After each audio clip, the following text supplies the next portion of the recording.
Hi, I'm Don, and this is The Hobbyist Geek.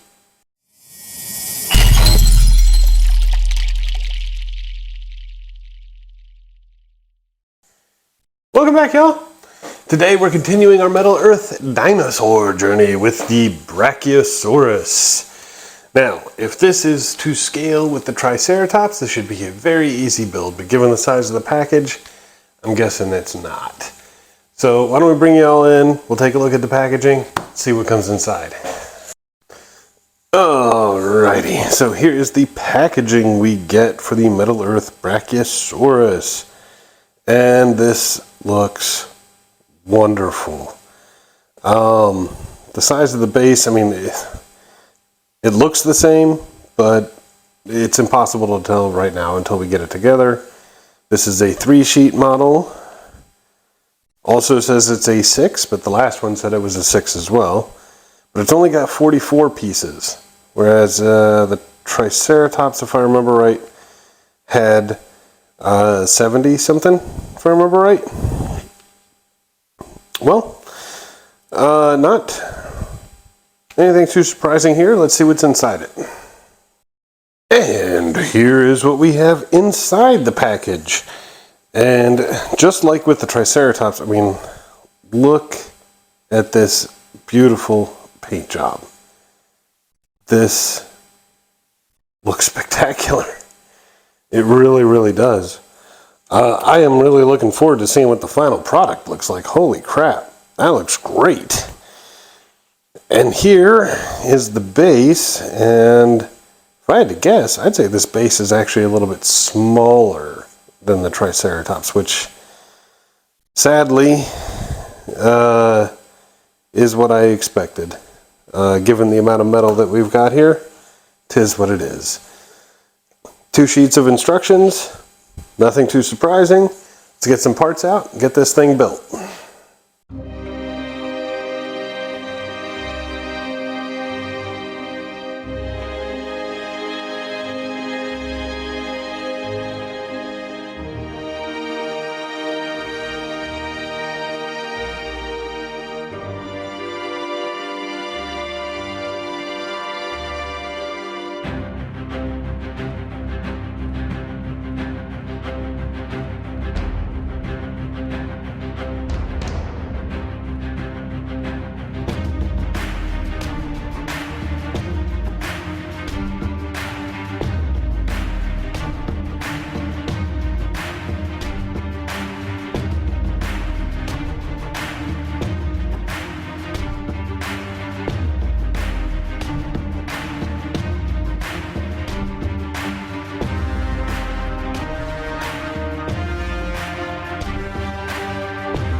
And here it is, the Metal Earth Brachiosaurus. Fully assembled and looking pretty good. Pretty good, I gotta admit. Not as happy with it as I was with the Triceratops. You can clearly see there are a few little breaks in the mold that just didn't want to go together quite as smoothly as the Triceratops model did. But they're fairly minor, and it's a small enough piece that most people, while viewing it, wouldn't even notice. The piece itself is spectacular.